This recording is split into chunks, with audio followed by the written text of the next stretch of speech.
Coucou les flammes! Aujourd'hui, on va faire un petit point sur la réunion. Oui, je sais.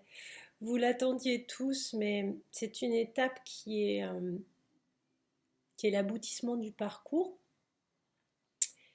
qui intervient, je le rappelle, non pas pour agacer, mais pour être factuel, pour un tiers des flammes jumelles seulement, c'est-à-dire 0,006% de la population à peu près.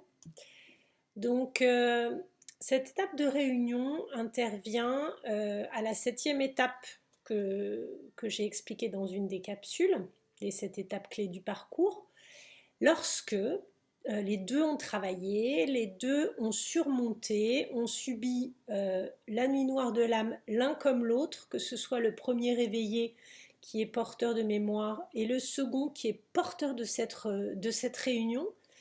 Et les deux arrivent à un niveau d'équilibre et de complétude qui permet ces derniers ajustements pour se caler, intégrer la polarité de l'autre pour s'adoucir et devenir compatible.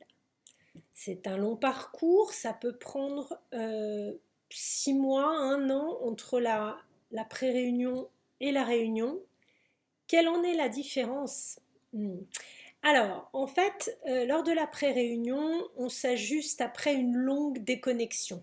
Généralement, c'est une ultime retrouvaille, mais après une période de break intense. Et surtout, la pré-réunion intervient au moment où le deuxième va plonger en nuit noire de l'âme ou est sorti de sa nuit noire de l'âme, c'est-à-dire que c'est une étape préparatoire à la compatibilité des jumeaux. Lorsque la réunion s'amorce, là où les choses doivent vraiment beaucoup changer, c'est qu'il y a toujours des conversations cœur à cœur qui permettent aux deux jumeaux de se calibrer et de s'accepter dans ce qu'ils sont. Ça y est, on aime l'autre de manière inconditionnelle, qu'il soit comme ci ou comme ça, grand, petit, blond, brun, quelle que soit sa religion, quel que soit son âge, quelles que soient ses particularités, quels que soient ses travers, quelles que soient ses qualités, on l'aime. Qu'il soit là ou qu'il fasse encore des loopings entre une autre vie et vous, en tout cas on l'accepte, on ne lui reproche plus de but en blanc tout ce qu'il fait qui ne convient pas, mais on est plutôt dans l'acceptance de la personne qu'il vibre, de l'énergie qu'il vibre, et quelle qu'elle soit. Ça veut dire qu'on a lâché sur beaucoup de choses en termes de volonté de contrôle, consciente ou inconsciente.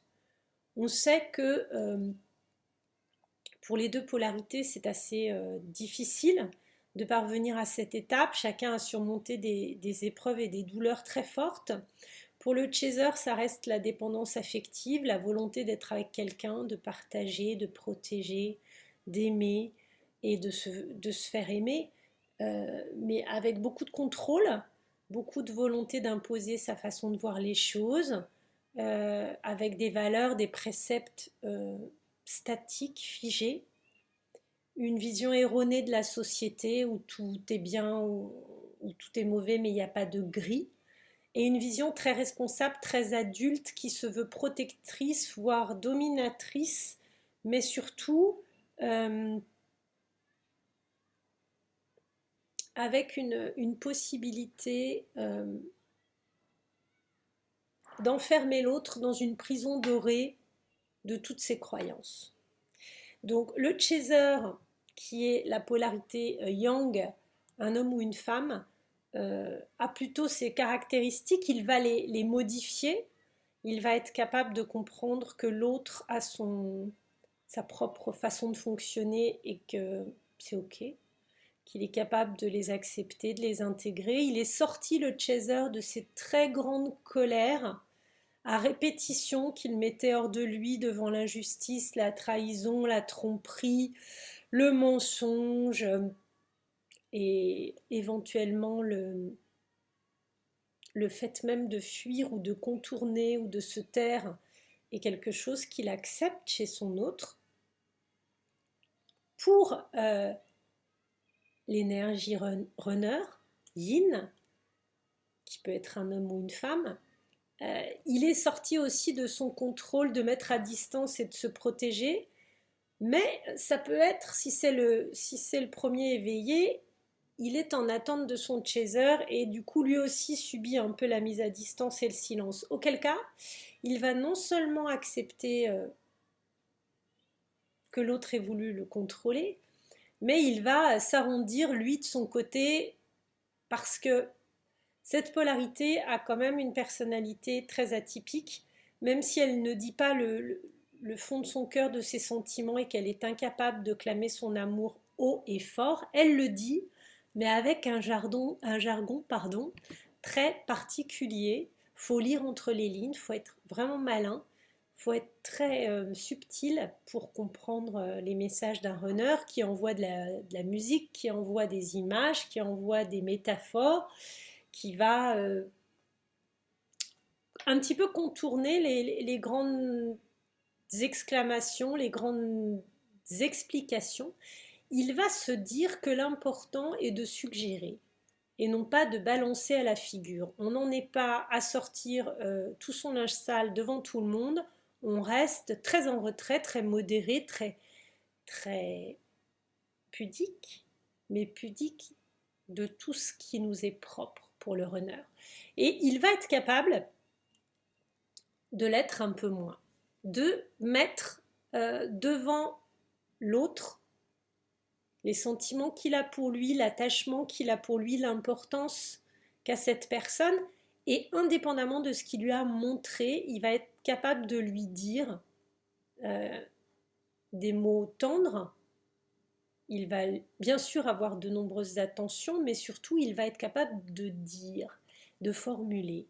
Et ça va être nouveau, ça va changer, puisqu'il va être capable aussi de ne pas fuir, de ne pas se sentir rejeté, de ne pas avoir peur, et d'affronter les conversations cœur à cœur qui permettent ce calage dans la bienveillance, la tolérance, sans se fâcher, sans avoir l'impression que l'autre le prend de haut, sans orgueil, puisque le runner trouve que l'autre ne le considère pas assez avec respect, avec écoute, avec discernement et en lui faisant une place. Il trouve que l'autre l'envahit, le possède, veut l'annexer.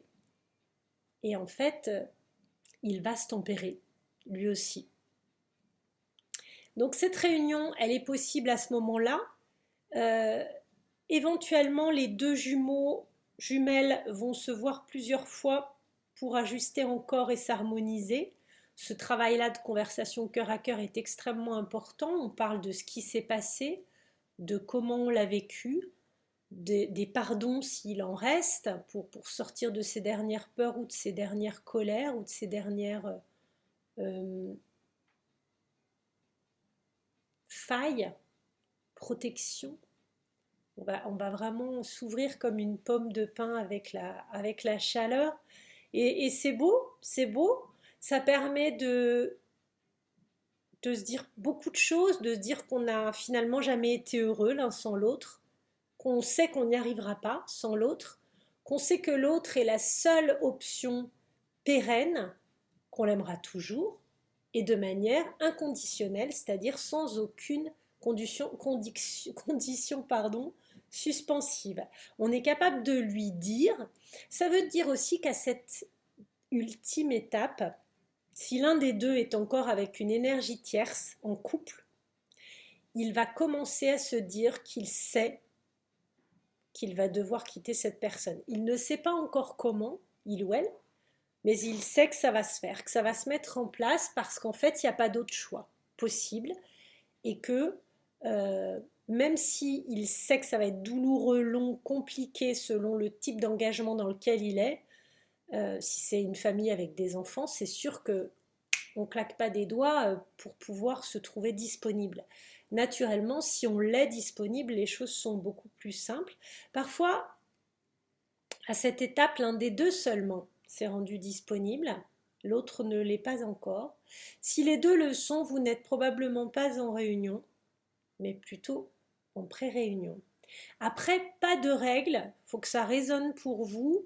Je donne juste des cas de figure, mais la plupart du temps, en réunion, les deux sont célibataires. Si vous êtes vraiment au bord de cette réunion. Sinon, c'est de l'ajustement de réunion entre la pré-réunion et la réunion. Simple. Vous allez le voir. Est-ce que ça pique encore? Est-ce que vous avez encore de grandes peurs? Est-ce que vous vous aimez d'abord? Est-ce que vous êtes capable de vous aimer envers et contre tout, que l'autre revienne ou pas?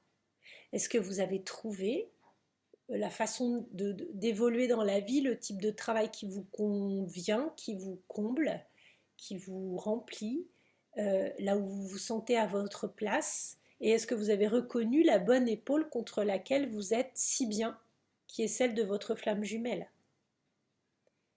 Si oui, pas mal. Sinon, on va encore bosser. Donc, pour la réunion, voilà l'ambiance générale. Ce qui est sûr, c'est que ce qui va être acté, ce qui va se mettre en place, ça va être la vie commune. Il n'y a pas d'échappatoire. Ça veut dire, pour ceux qui se retrouvent, vivre ensemble pour les deux jumeaux. Habiter ensemble, composer avec les histoires qu'ils ont tissées l'un l'autre selon leur schéma de vie. S'ils n'ont pas eu d'enfants, ils en auront peut-être. Chouette, des bébés lumière. S'ils en ont eu, il faudra composer avec ces enfants en famille recomposée. Ce qui veut dire que la vie terrestre ne sera pas de tout repos, qu'il y aura encore des petits chahuts, qu'il y aura encore des choses qui peuvent piquer, mais le gros du travail sera fait, voire même quasiment soldé pour ceux qui sont flammes jumelles universelles. Néanmoins, il restera des ajustements perpétuels parce que c'est un travail de longue haleine. On n'a pas fini de bosser, ça ne s'arrête pas comme ça. Il faut y revenir. L'autre va toujours trouver les petites failles où ça nous dérange encore un petit peu. Il va être capable de ça jusqu'au bout. Mais pour ceux qui ont la chance d'arriver à cette étape, c'est tout beau, c'est magnifique. Ça veut dire aussi beaucoup de tendresse, beaucoup de capacité à reconnaître à l'autre l'importance qu'il a, la place qu'il a, l'amour au-dessus de tout qui nous inspire, qui n'est comparable à rien, qui ne le sera jamais. Et ça, merci. Merci les archanges de nous conseiller sur nos chemins, de nous guider. Merci aussi à toute cette communauté de flammes jumelles qui nous permet d'avancer, de nous soutenir. Merci aussi à cette complémentarité de polarité, à tous ces chasers qui aident des runners ou à tous ces runners qui aident des chasers et pas forcément dans leur couple de flammes jumelles. Moi, ça m'arrive d'essayer de discuter et d'échanger avec de nombreuses flammes jumelles autres qui sont amies et avec lesquelles toujours je peux progresser moi aussi. Donc, merci. Plein de bisous les belles âmes et les belles flammes. Je vous dis à bientôt.